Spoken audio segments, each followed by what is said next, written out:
Welcome to Illuminati Silver. We tell the truth about silver. Today is Sunday, the 14th of August 2022.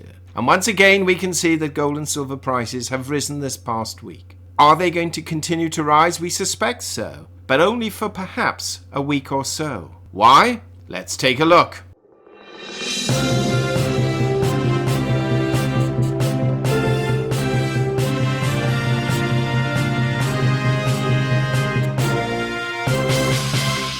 Now, gold rose $26 last week, rising from 1776 to 1802, having hit a high of 1808 and a low of 1771, a rise of 1.5%, and this follows the previous week's rise of 0.6%. In sterling terms, gold finished the week at £1,485, up £14, and in euros it closed at €1,757, and that's up 12 euros. Silver rose 92 cents, and this follows a previous week's fall of 48 cents. It rose from 1991 to 2083, having hit a high of $20.85 and a low of $19.81, a rise of 4.6% and making up some ground from the previous week. In sterling terms, silver closed at £17.17, that's up 68 pence, and in euros it closed at 20.33 euros, that's up 0.76 or 3/4 of a euro. The gold to silver ratio fell from 89.2 to 1 to 86.5 to 1. Now, looking at the prediction we made last week, we said, quote, we expect to see gold trade between 1725 and 1825. With 1675 and 1850 as outliers, and we forecast silver will trade between $20 and $22, with 1920 to 2250 as outliers. And both these precious metals traded within our normal trading forecast. Gold traded within a band of just $37, that's the difference between its high and low, with a range of only $41 the week before, so it's been quite range bound, though in positive territory. Silver traded within a band of $1.04, which tends to be close to the average, compared with 96 cents, which was low the week before. Now we shall look further into gold and silver once we've looked at the other financials. Bitcoin has risen $486 this past week and currently stands at $24,696. Equities were higher this week. The Dow Jones closed on Friday at 33,761. That's up 424 points on the day and up 958 points on the week. The S&P 500 closed at 4,280, up 72 points on the day and up 135 points on the week. And the Nasdaq Composite closed at 13,047, up 267 points on the day and up 390 points on the week. This has surprised some analysts in as much that we've had 2 quarters of negative GDP growth, thereby technically pushing the US into a recession, and yet we're seeing equity markets rise. Brent crude closed at $98.15, that's up $3.23, and WTI crude closed at $92.09, and that's up $3.08 on the week. The dollar index stands at 105.63, that's down 0.99 or virtually 1 point on the week. And we're forecasting really that we're going to see this dollar index move quite regularly between this sort of 105 and 106.5 sort of figure for a little while yet. Let's now take a look at the financial data that occurred or was announced this past week and what we are to expect this coming week. Okay, taking a brief look at last week's economic data announced by the United States, we can see on Monday we had the New York Fed 3-year inflation expectations, the 3 years to July, coming in at 3.2%, which is marginally down on the 3.6 previously. Small business index was marginally up at 89.9.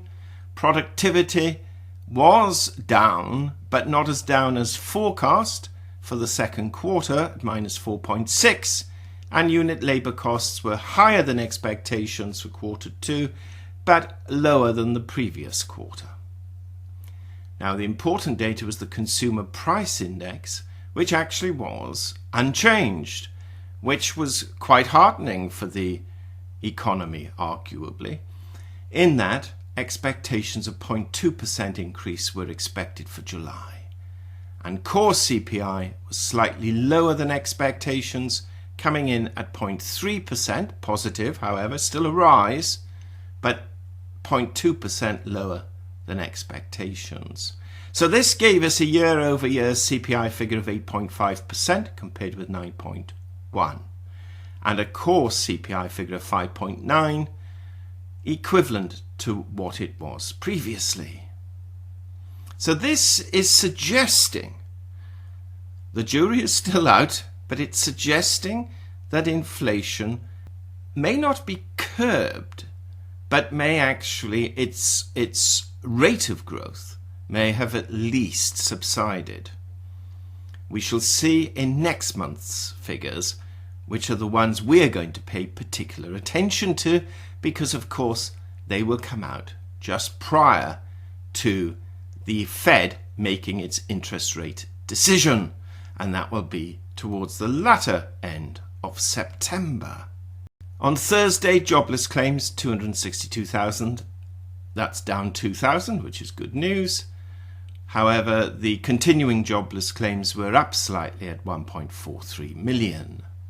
Producer price index was down, again suggesting perhaps inflation to a degree has subsided, and that was down 0.5% against expectations of a rise of 0.2%. As I've said, next month's figures will be the ones of particular note.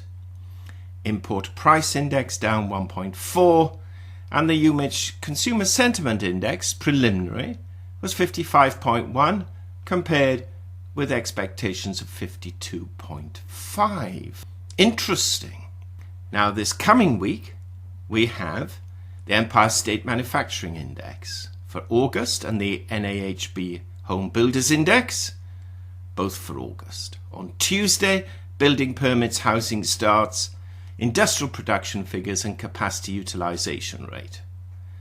Perhaps not necessarily the more important, but certainly the most observable figures will be the retail sales figures announced on Wednesday, August the 17th for July. And these will include and exclude motor vehicles. We also have the minutes from the FOMC meeting, and some analysts will pay that some attention to give us a guide as to what the next meeting is likely to predict. Our view is it's not going to be too much of a guide for the simple reason that 2 months will have passed and a lot of economic data will have passed under the bridge by then. Thursday, jobless claims, as always. We have the Philadelphia Manufacturing Index, and we have leading economic indicators for July. And really on Friday we just have an advance report on selected services, to which not a great deal of attention is usually given, quite frankly, in terms of moving markets, and Richard Fed President Tom Barkin will speak. So that's what we have this coming week, and that's what we've had this past week. As we have stated on numerous occasions, we're going to be in a potentially bullish phase for precious metals until that interest rate decision in September, at the end of September, is reached. And it's that run-up that is going to give us an indication as to whether prices will fall back or potentially could continue to rise if the feeling exists that to some extent higher interest rates will no longer be necessary. We don't think we're there yet. We'll wait and see. So, as stated, all eyes will be on the retail sales figures on Wednesday. Now let's go back to gold. We stressed last week that $1,800 offered considerable resistance, and the market view was that the gold price needed to rise above $1,815 in order for market strength to push it higher. And we could not see at the time what incentive would cause that $1,815 to be reached. Well, it did exceed 1800 twice, the first time peaking on Wednesday at 1808, when the lower than expected CPI figures were announced, and then again in a slightly bullish run-up towards the end of the week, closing at $1,802. The futures market for gold is expressing at worst a supportive picture for the precious metal, and at best a bullish picture, with the December futures closing at or near $1,824. There was some purchasing of gold over the past few weeks when we saw a pivot from a focus on interest rates to a focus on inflation. How long that will last for will depend entirely on the figures being announced. That's the inflation figures, and of course as we approach the interest rate decision. Now technically gold has performed well and has broken above this 1800 resistance, and the question now is, will 1800 act as support, or have we just seen a temporary rally in a bear market? The 200-day EMA rests just above 1830 and offers considerable resistance, and if that breaks, then we could see a jump to as high as 1880. Some analysts are expecting a breakout in either direction, a rise to 1880 or a fall back to 1750, and soon, whichever the outcome we expect to see, a gold price move greater than $50 over the next 2 weeks in one direction or another. Silver markets have been relatively strong, and holding above the 2050, that's $20.50 level, is promising. Should silver breach 22, then we could actually see a short-term rally, at least on the optimistic side, to $26. However, if we are entering a phase of recession, as mentioned earlier, and the economy shows signs of weakening, then a quick dip to $18 and then a further fall to as low as $15 could indeed be on the cards. The 200-day EMA sits near 2234, and this is where we see the strongest resistance. We're at the stage also now where we have to mention the US dollar. It fell almost 1 full point last week on the index, and as a result we've seen a rise in gold and silver prices. Now their progress, in large part, though not entirely, is attached to the dollar performance, or at least the relative value of the dollar compared with other major currencies, that is the dollar index. And we must not be confused the difference between the dollar index and actually the inflationary pressure on the dollar. You could in theory have a rising index even though the underlying value of the dollar is falling due to rising inflation. The reason being is that the index is just comparing the dollar's strength with other currencies. It's not depicting how strong the dollar is in terms of purchasing power. And that's a really important factor to take into account. Now, as we mentioned last week, while investors and traders are focused on inflation over interest rates, we may see a little more strength in precious metals. However, should they pivot again the other way, then of course those headwinds will reappear. Now, until we begin to approach the next Fed meeting, which is at the end of September, frankly, gold and silver prices may be buoyed somewhat, with the lack of any action being taken, which could depress their price. So with this in mind, we expect to see gold trade between 1750 and 1850 this coming week, with 1725 and 1875 as outliers. We forecast silver will trade between $18.75 and $21, perhaps towards the upper end really, more than the lower end, with $18.22 as outliers. What do you think? Do share your thoughts, please. Meanwhile, we'll be making an announcement in tomorrow's video, I hope at least, that we are changing the Crypto Plus channel. We've got some exciting news there, and we will either mention that in tomorrow's video, which will be broadly a repeat of this, and if we don't do that, then we will make an announcement early next week.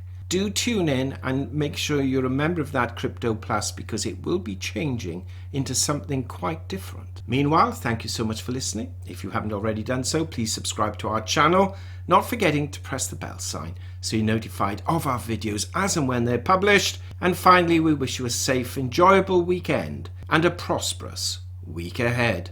Illuminati silver owners come from a background of banking, international wealth management and economics. Having now retired from these worlds, we are not qualified to give investment advice. Therefore, this and other productions must not be deemed to be giving such advice and merely represent the personal views of its owners.